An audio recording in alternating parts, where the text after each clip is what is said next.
is that there is no actual plan. There's a marketing brochure, there's a conceptual design, there's a so-called vision, but there's no meat to the bones yet. And we cannot have rational discussions about how to address affordable housing in the vitriolic atmosphere of the City Council, unfortunately, when we discuss the Vision 2020 plan. I have two concerns about the Vision 2020 plan. First, if I would ever even adopt or agree with the plan, we need to have proper leadership to implement it. I don't think that leadership exists right now in the Hoboken Housing Authority, even if I were to agree with the Vision 2020 plan. Secondly, I have a problem with segregating a large minority population of Latinos and African Americans in one portion of the city and furthering that segregation for simply upgrading the quality of the buildings. Another alternative to that vision, which I see as a perpetuation of housing segregation, is integration of minority communities into the larger Hoboken population. You know, that's a discussion I would like to have, but we just can't have it in the setting of the City Council meetings because we're simply being yelled at and screamed at, and there's no constructive dialogue. So, you know, those are my feelings right now on this Vision 2020 plan. Thank you. Eduardo Gonzalez. For Vision 2020, what came in front of the City Council was Phase 1, which would have been 44 units of affordable housing for the residents of Hoboken. The plan itself, Vision 2020, is something that will bring jobs to the local economy.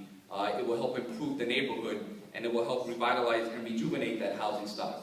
A lot of those buildings were built in the late 40s and the 50s, and they're outdated. If we bring those buildings up to code to all the new technology that we have, we'll be able to make those buildings sandy-proof. We all know that down there by the Housing Authority is where it floods the most. And those residents should have the newest, or should have at least affordable housing.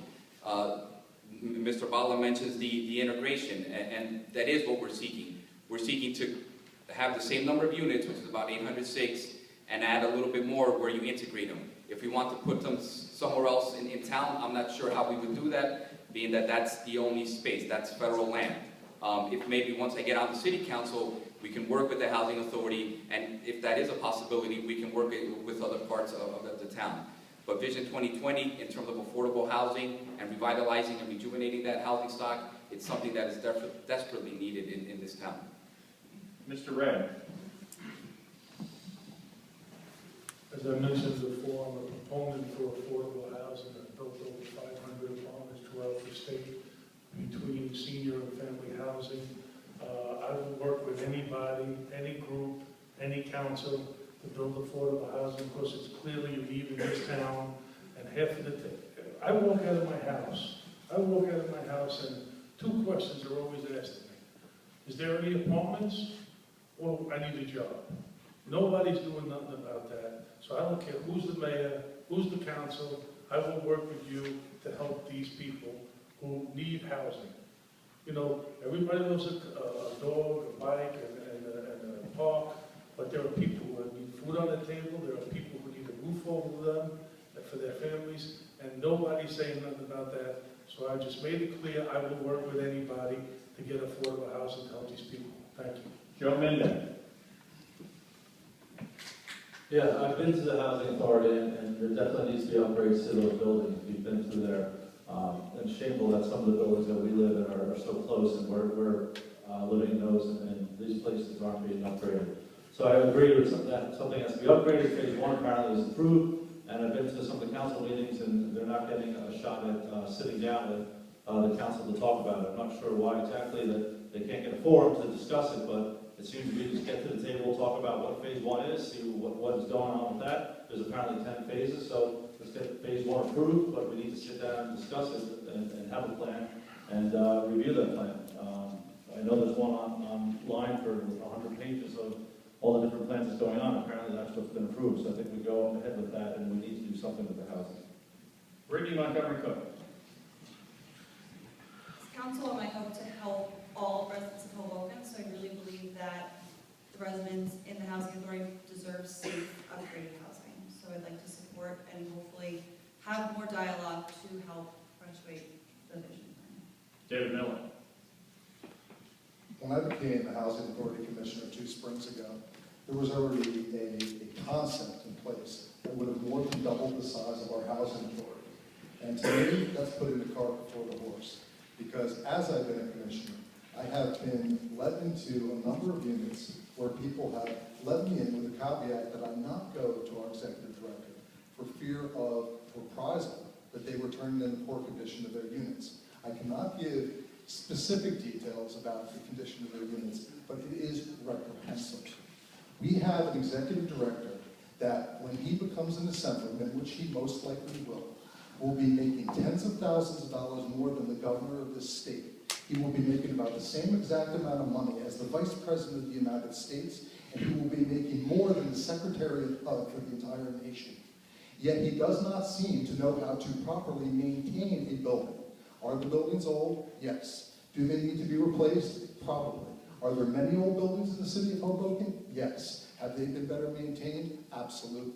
I am not going to accept putting in the hands of an administration of the Housing Authority that does not properly maintain the buildings they have, a multi-million dollar building project that will bring developer fees in the multiple millions of dollars to that Housing Authority that I don't even think are going to be properly accounted for.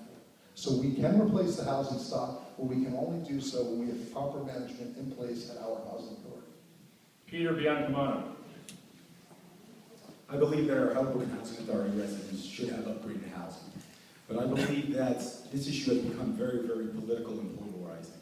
I think we need to work in cooperation with our Hoboken Housing Authority Executive Director Carmelo Garcia and the Mayor and the City Council to make sure that the residents are treated fairly at the Housing Authority right now, and the residents of the surrounding community are treated fairly as well. Cooperation can lead to great progress out of the Hoboken Housing Authority. Thank you. Laura Miani.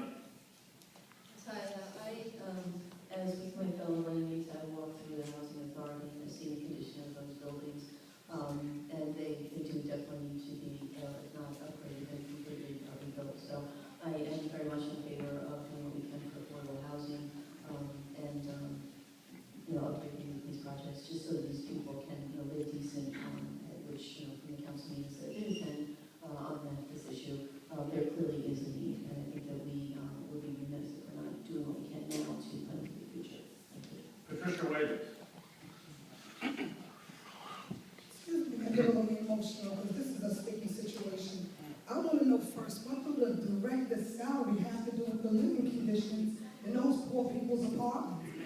Tons of people came in and packed City Hall and pleaded, we don't want to live like this. We don't want the urine in the elevator. We can't get heat out with babies at night.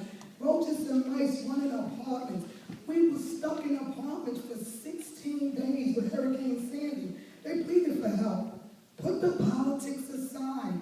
The Assembly seat had a big thing to do with this. I don't care what the 2020, 2050, 60, 70 have to do with it. Let's keep the facts the facts. It has nothing to do with the way those people are living.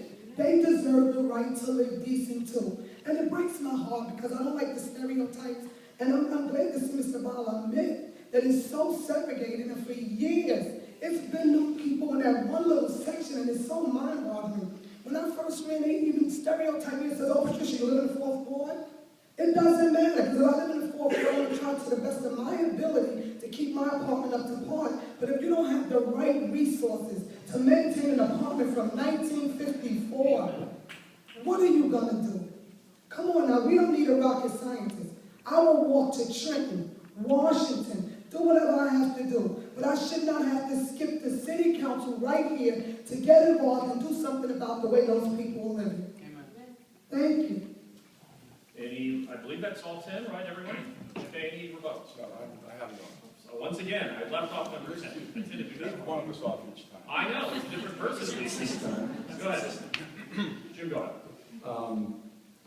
I am 100% in favor of improving the housing stock in the Housing Authority, and I think I speak for my running mates, everyone on City Council, whether they want me to speak for them or not. I think everyone agrees with that. The question here is a credibility issue with regard to the director, and I have educated myself on the issue. I don't know that there's a whole lot of information out there. I was, or at least enough for such a big step. Even though it is the first phase, when you start going down the road on a 10-phase project, it's good. It's one thing to say we only need 1/10 of the funding, but you're kind of committing to a multi-phase project. And I have an open mind. The director, actually, I spoke with him recently. I was disappointed there was going to be a forum, an educational forum on the Vision 2020 at the library on the 9th of October, and it didn't happen. I don't know why it didn't happen, but I was hoping for it to happen so that when this question came up tonight, I would be able to be more educated on the question. But it's not a question of not wanting how the housing stock to be improved. It's a question of credibility, I believe.